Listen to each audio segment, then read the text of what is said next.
The idea of owning a property that, well, not only pays for itself through rent, but also steadily increases in value, that's got to be appealing to just about anyone thinking about their financial future, right? Absolutely. It's kind of the dream scenario for many. Today, we're diving deep into how you might make that a reality.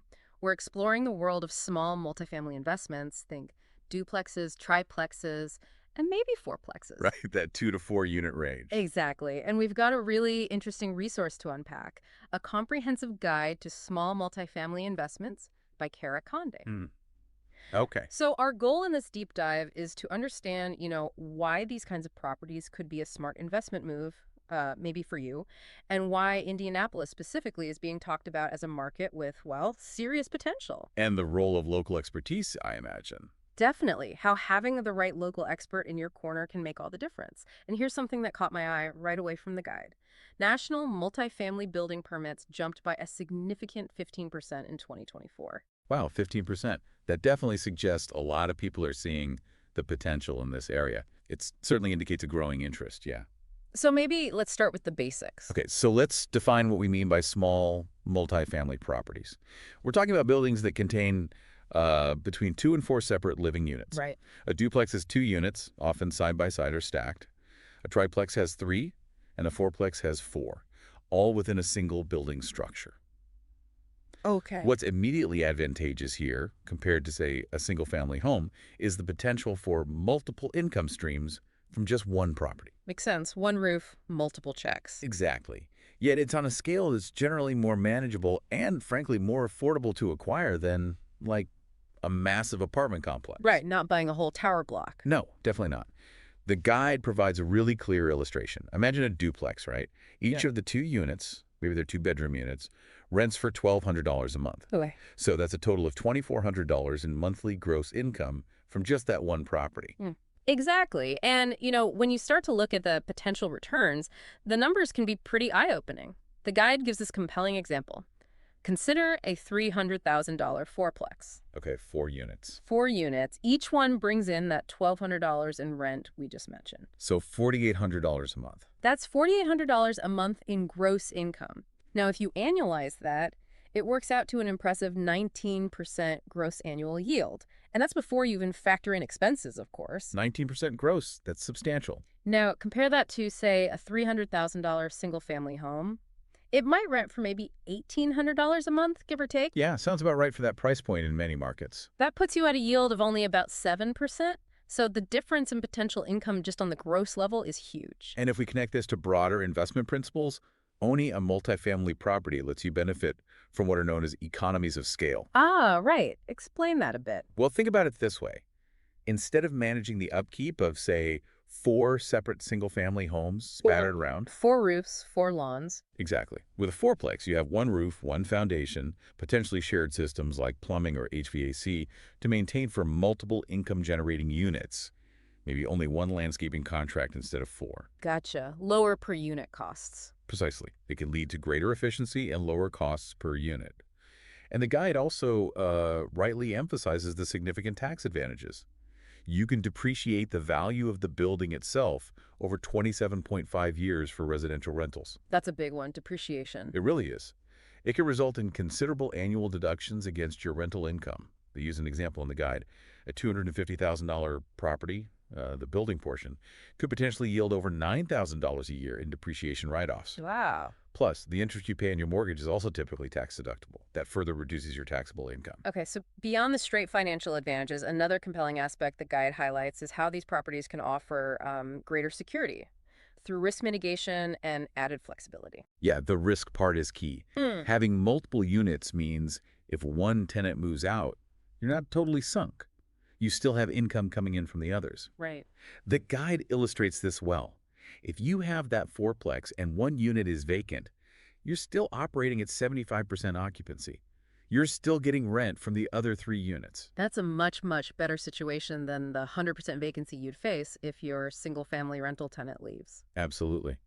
And you mentioned flexibility. I'm guessing the guide talks about house hacking? It does. I'm really intrigued by that idea. Tell us more. Well, what's interesting here is how that flexibility can be a real game changer, especially for folks just starting out in real estate investing. Oh, so. House hacking, as the guide explains it, is basically where you live in one of the units of your multifamily property, say, one unit of a duplex or triplex, Right. and you rent out the others. Ah, so your tenants help pay your mortgage.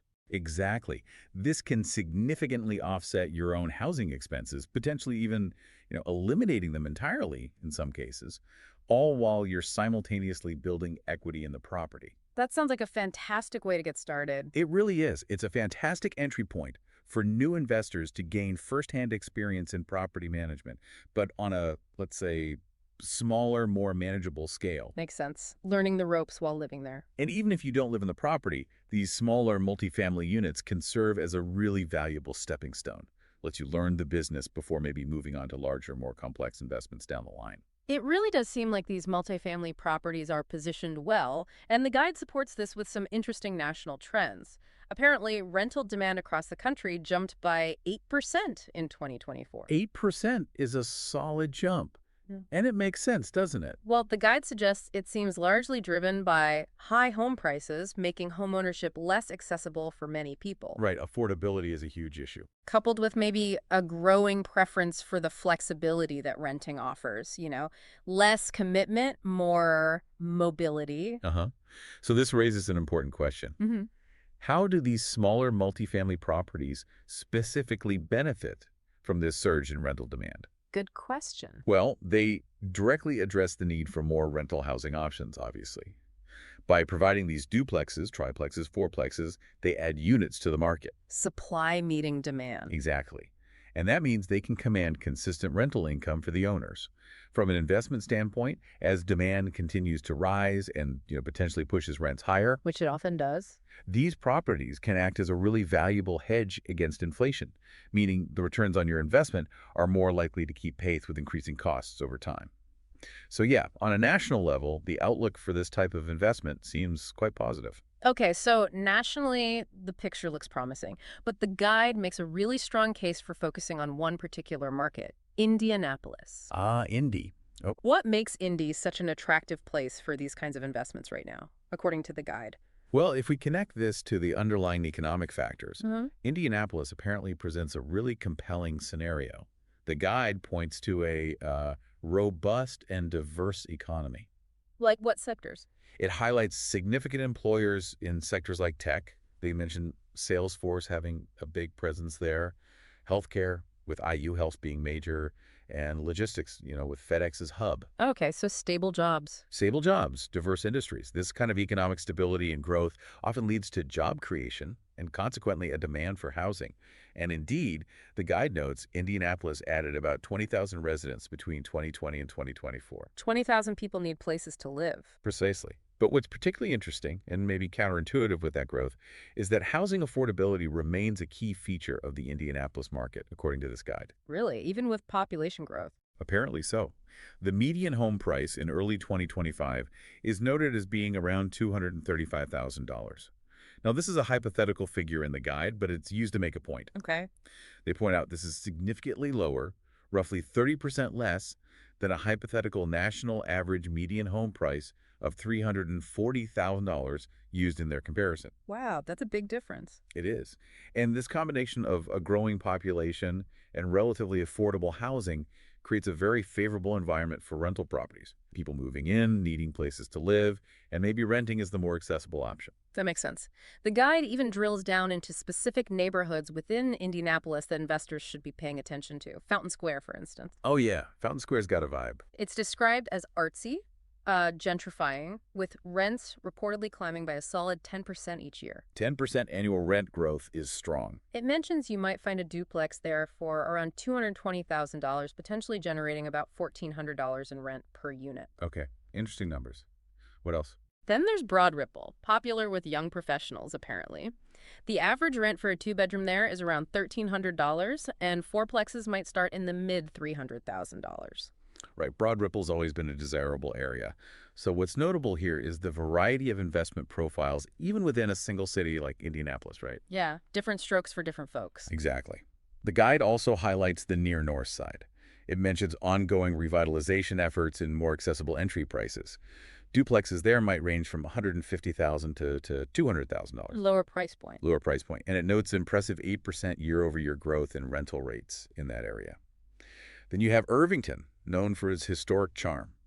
Triplexes there average around $275,000, supposedly with strong potential for property value appreciation.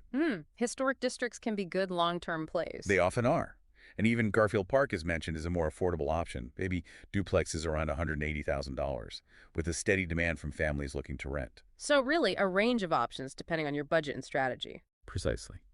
Each of these neighborhoods presents a slightly different mix of potential returns, purchase prices, and maybe associated risks, which is an important consideration for you as an investor, depending on your individual goals. So what is it about Indianapolis specifically, though, that makes these small multifamily properties seem to thrive so well compared to, say, other big cities? This brings up a crucial point about local market dynamics. The guide suggests that Indianapolis offers this kind of unique blend of relatively low property acquisition costs. We saw that with the median price. Right.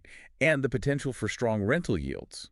They provide an example. Mm. A triplex in Indy might cost around $300,000 and generate about $3,600 per month in rental income. Okay. Now, to achieve similar returns, maybe similar cash flow, in more expensive coastal cities, you might have to invest significantly more, maybe $500,000, maybe even higher, for a comparable property. Yeah, the buy-in cost is a huge barrier elsewhere. Huge barrier. Yeah. Additionally, the guide indicates that Indianapolis has zoning regulations that are generally supportive of multifamily developments. Oh, that's important. Less red tape. Potentially less red tape, yeah. It can simplify the process of acquiring and maybe even developing these types of properties, and that projected annual population growth of 1.5% through 2030. Yeah, you mentioned that. That also provides a degree of confidence in a consistent pool of potential tenants moving forward. Right, people keep coming. They need places to rent. And one last point from the guide. Yeah. The overall cost of living in Indy is about 15% below the national average. That makes it an attractive place for renters to live, which, by extension, makes it attractive for rental property owners. Okay, that paints a pretty convincing picture for Indianapolis. Now, the guide doesn't just talk about the market in general. It introduces us to someone who appears to be a key expert in this area, Cara Conde. Ah, the author of the guide. Right. She's described as Indianapolis's premier commercial real estate expert and even the best commercial real estate agent in Indianapolis. Why is having access to expertise like hers so valuable when you're considering these kinds of investments?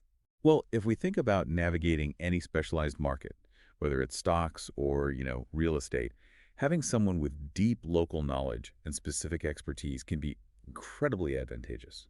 Makes sense. You want someone who knows the lay of the land. Exactly. And that's certainly true in real estate, especially in a market like Indianapolis, with its own unique neighborhoods and characteristics. An expert like Cara, who focuses specifically on commercial and multifamily properties in that specific geographic area. Not just dabbling in it. Right, not just selling single-family homes one day and a duplex the next.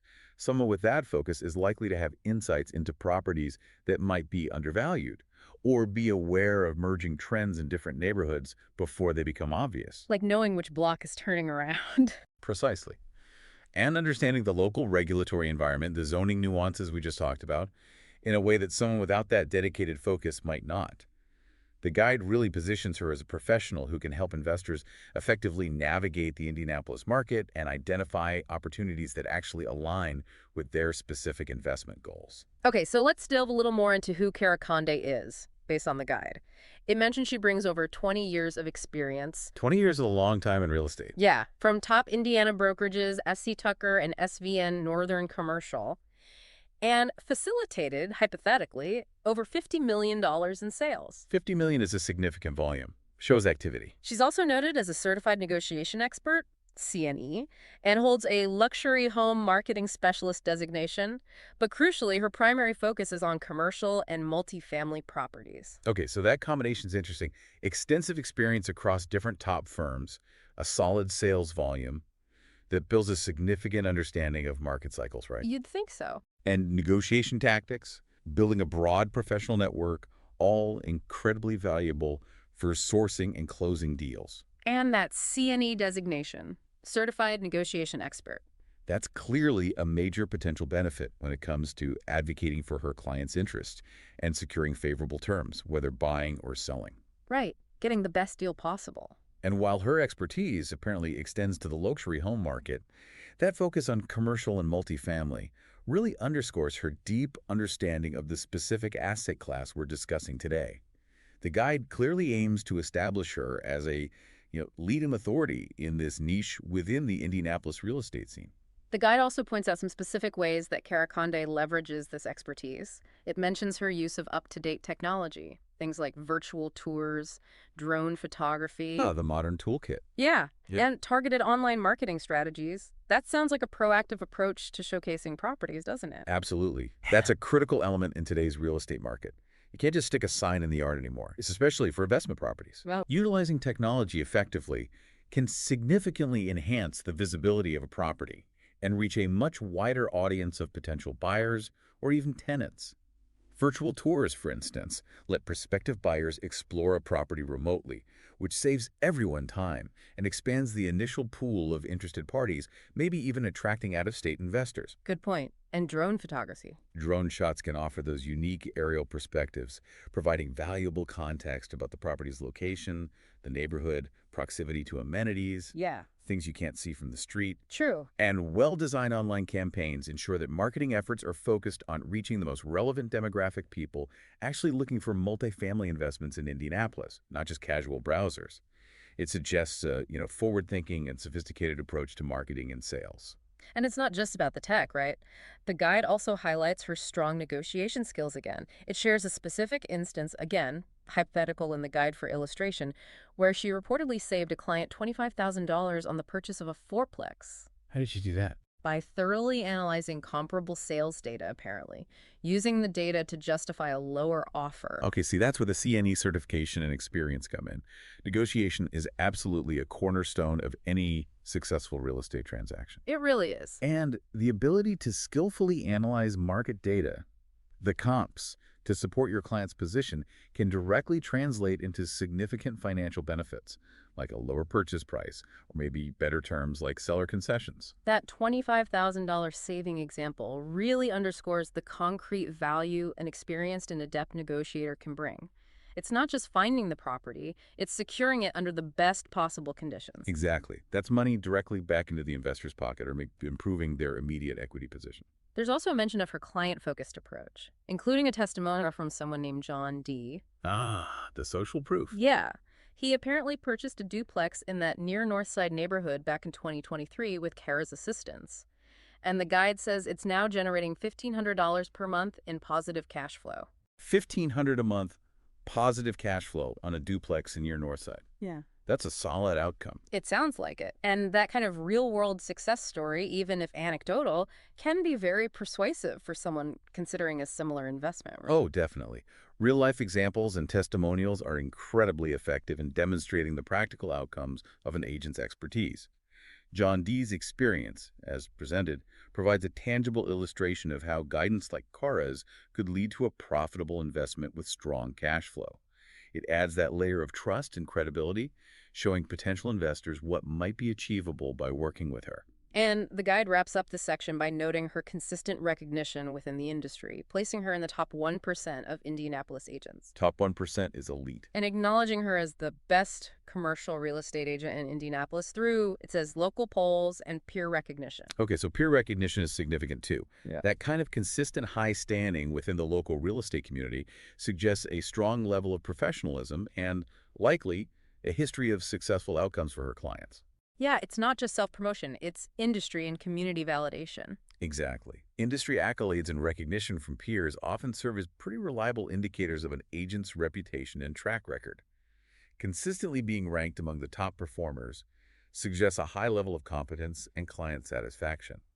And those best of designations further reinforce her standing as a leading specialist in the Indianapolis commercial real estate market, according to the source. So, okay, let's talk process. What's the actual process Cara Conde uses, according to the guide, to help investors identify these promising properties? It gives some insight into her methods. Right, finding the deals. What's interesting to consider, based on the guide, is the proactive nature of her approach. It's apparently not solely about waiting for properties to pop up on the MLS, the multiple listing service, Which everyone else sees. which everyone else sees. The guide points out that while she does actively monitor the MLS, of course, she also heavily heavily leverages her extensive professional network, other agents, brokers, maybe even past clients or local business owners, to uncover off-market deals. Ah, the pocket Pocket listing. listings, whisper listings, properties that are not yet available to the general public. This can provide her clients with a significant advantage, giving them first look at opportunities before they become widely known and, subject to bidding wars. That's a huge edge. It can be. Yeah. Furthermore, the mention of utilizing predictive analytics suggests a data-driven strategy, maybe looking at demographic shifts, zoning changes, infrastructure projects, to identify areas with high future growth potential before prices fully reflect it. So using data to find the next hotspot. Potentially, yeah. The guy gives that example of finding a $275,000 triplex in Irvington before it was listed, and then securing it for her client at 5% below the asking price. That really highlights the potential effectiveness of this proactive, networked, and maybe data-informed approach. And once a potentially good property has been identified, how does she help her clients navigate the complexities of the deal itself, getting it closed? Well, the guide emphasizes her skill in negotiation again, which we've touched upon. It mentions her ability to negotiate things like repair credits. So money back from the seller for fixes? Exactly. Where the seller agrees to compensate the buyer for necessary repairs identified during inspection, or negotiating seller-paid closing costs, which reduces the buyer's upfront cash needed, and ultimately negotiating a purchase price that is potentially below market value. All crucial for the bottom line. Absolutely critical factors that can significantly impact the overall profitability and initial cash outlay for an investor.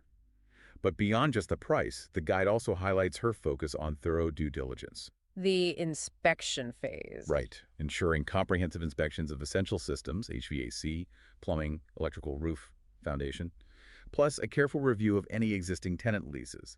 Are the rents at market rate? What are the lease terms? Are the tenants current? Don't want any surprises there. Definitely not. Avoiding costly surprises and ensuring a smooth transition of ownership is crucial.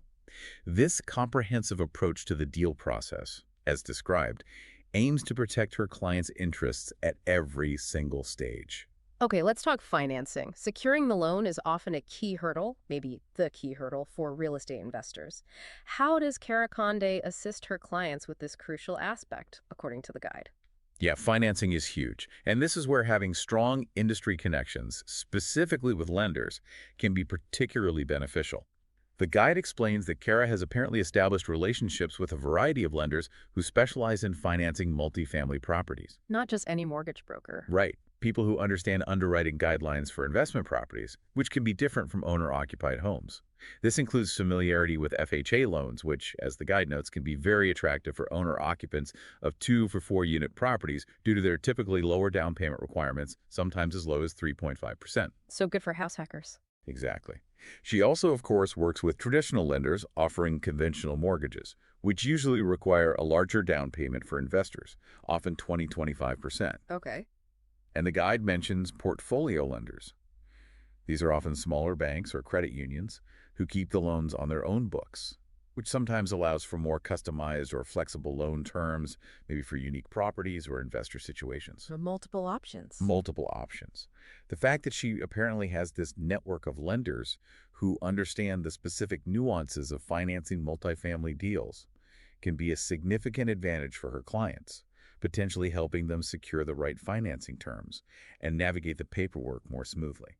It sounds like her support extends beyond just closing the deal itself. The guide also mentions her guidance for long-term wealth building through these investments. Yeah, and that's important. A successful real estate investment isn't just about the initial purchase. It's really about the ongoing management and the strategic decisions you make over time that contribute to long-term financial growth. Like what kind of guidance? Well, the guide points out that Cara advises her clients on important aspects like effective tenant screening, conducting credit checks, verifying income and references to secure reliable tenants who pay on time and take care of the property. Minimizing headaches later. Exactly. Yeah. She also apparently assists in establishing preventative maintenance schedules, things like annual HVAC servicing, gutter cleaning, to protect the property's condition and avoid major, costly emergency repairs down the line. Proactive, not reactive. Right. And importantly, the guide mentions she provides guidance on long-term exit strategies How to get out, eventually. or how to leverage the asset, whether that involves refinancing later to pull cash out and buy another property, potentially utilizing a 1031 exchange to defer capital gains taxes when selling and reinvesting in a like-kind property. Ah, the 1031, powerful tool. Very powerful. Or simply understanding the market cycles to determine the optimal time to sell for maximum returns. This focus on the long-term picture, the wealth-building strategy, is what can distinguish a purely transactional real estate agent from someone acting more like a true investment advisor. Okay, now the guide includes a really helpful People Also Ask section, which I'm sure addresses questions many listeners might have right now. Let's go through some of those based on the guide's content. First up, what is the typical cost range for these small multifamily properties in Indianapolis? Okay, typical cost. According to the guide, generally speaking, you might expect to find duplexes ranging from approximately $180,000 up to maybe $250,000. Okay, Triplexes maybe between $250,000 and $350,000, and fourplexes typically in the $300,000 to $400,000 range. got it. But those are ranges, right? Absolutely. Yeah. It's important to remember these are general ranges. The specific costs will depend heavily on the exact location within Indianapolis Fountain Square versus Garfield Park, for example, and the overall condition of the property. Needs work, priced lower; turnkey, priced higher. Makes sense. However, the guide does make a point to highlight Cara Conde's purported ability to identify potentially undervalued properties, sometimes finding deals, it suggests, at 10 to 15% below the current market value, which could offer opportunities perhaps at the lower end or even below these general ranges. Another common question is about profitability. How profitable are these types of investments in the Indianapolis market potentially? Yeah, the bottom line question. The guide offers that compelling illustration we touched on earlier. It suggests a $300,000 triplex, if renting for $1,200 per unit, $3,600 a month total, could potentially yield a capitalization rate or cap rate around 10% after accounting for typical operating expenses. Remind us what cap rate is again. Sure. The cap rate is essentially a measure of the property's annual rate of return based on its net operating income minus expenses, relative to its purchase price. It's a common metric for comparing investment properties. So 10% cap rate sounds pretty good. It's generally considered quite good, yeah, especially compared to many other investment types for real estate in higher cost markets. The guide also adds that Cara's clients, through her guidance and negotiation, apparently often achieve even higher cap rates, sometimes in the range of 12% or more. Wow. So the key takeaway is that Indianapolis seems to offer the potential for attractive returns on these small multifamily investments, particularly when you factor in the relatively lower initial investment needed compared to many other major metro areas. Okay, financing again, always key. What are the common financing options mentioned in the guide for these properties? Right, just to recap based on the guide, the primary avenues are FHA loans, which can be appealing for owner-occupants of 2 to 4 unit buildings because of the low down payment. The house hacking route. Exactly. Then you have conventional mortgages, which typically require 20% or 25% down for investors, and portfolio loans from local banks or credit unions, which might offer more flexibility. And the guide stresses Cara's network. Yes. It points out again that a significant advantage she supposedly offers is her established network of lenders who specifically work with investors in the multifamily property sector. This can help streamline the process and potentially secure more favorable terms than going it alone. Location, location, location.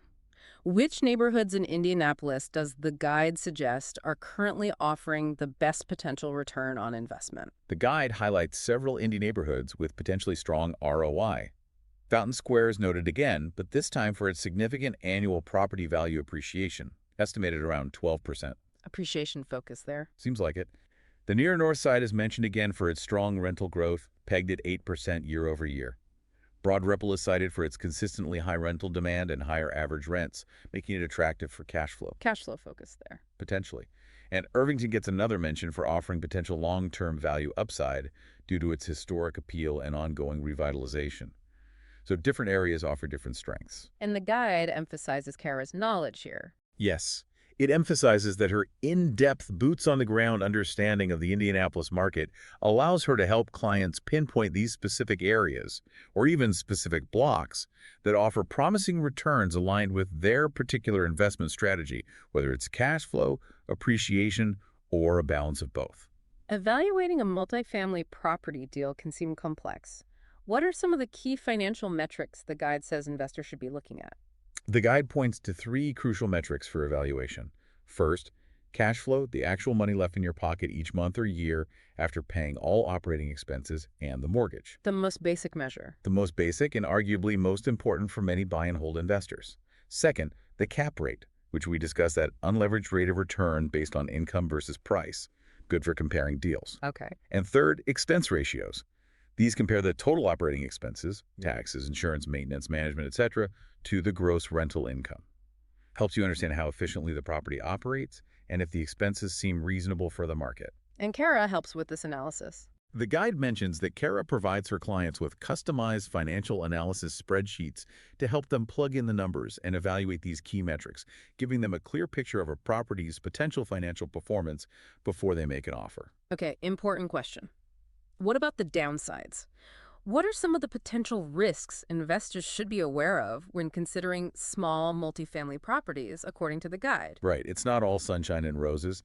The guide does acknowledge that, like any investment, real estate involves inherent risks.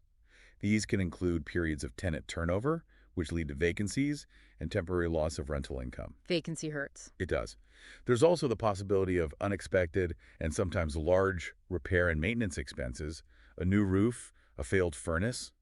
Those can definitely impact cash flow, especially early on. Gotta have reserves. Absolutely. And there's always the risk of broader economic or market downturns that could affect property values or rental demand. However, the guide emphasizes that these risks can be mitigated through careful, thorough tenant screening processes to get good tenants in the first place, through proactive property maintenance to catch small problems before they become big ones, and by making well-informed purchasing decisions based on solid due diligence and not overpaying. Makes sense. Buy right, manage right. Exactly. The guide even includes a quote attributed to Cara. A good deal today is a great asset tomorrow, suggesting that focusing on acquiring well-priced properties in good condition is maybe the most fundamental risk management strategy. And finally, for listeners who are in or thinking about investing in Indianapolis, the big question the guide seems to answer is, why consider working with Cara Conde specifically, over maybe other real estate professionals there? Well, the guide essentially positions Cara Conde as the go-to expert for this specific niche in Indianapolis. It highlights several key potential advantages of working with her. Her extensive and specialized knowledge of the local multifamily market. Not just general real estate. Right. Her proven track record, as suggested by the guide, of strong negotiation skills leading to better deals. And her overall commitment, it claims, to helping clients achieve their long-term wealth-building goals through strategic real estate investment. So, expertise, negotiation, long-term focus. Basically, yes. It comes down to suggesting she offers deep local expertise in the multifamily space, an ability to secure favorable deals, and a dedication to her clients' long-term success, specifically within the Indianapolis market. That's the case the guide makes. So, having taken this deep dive, I mean, the potential benefits of investing in small multifamily properties, especially within a market like Indianapolis, as described here, certainly seem like a compelling path toward, building financial independence. It really does lay out an attractive scenario. But it also sounds like, and the guide really hammers this home, having the right expertise on your side is absolutely critical for navigating the market effectively and maximizing your potential returns. It's not necessarily a DIY project for everyone, especially starting out. That's precisely the key takeaway, I think. While the underlying fundamentals of investing in small multifamily properties are attractive, and Indianapolis, based on this guide, appears to be a particularly promising landscape right now. Yeah. The guidance of an experienced specialized professional like Cara Conde is presented as potentially being the differentiating factor between a, let's say, mediocre investment and a highly successful one. Making the difference. Yeah. Her local market knowledge, her negotiation skills as highlighted, and the comprehensive support throughout the entire investment process, from finding the deal to financing to long-term strategy, that's presented as being invaluable in helping investors identify the right properties, secure them under favorable terms, and manage them effectively for long-term wealth creation. So if you're listening and you're even remotely considering exploring the potential of small multifamily investments in the Indianapolis area, the guide strongly recommends reaching out to Cara Conde for a complimentary consultation. Makes sense to talk to the expert profiled. Yeah. You can find more information on her website, which is caraconde.com. That's CARACONDE.com. Or you can apparently give her office a call directly at 317-999-9888. Okay, good contact info. And I think it's a fitting note to end on, actually, with a thought pulled directly from Kara's guide. Real estate isn't just about buildings, it's about building your future. Hmm, nice quote. Puts it in perspective. It really does. It prompts you to consider how these types of investments could align with your own long term financial aspirations.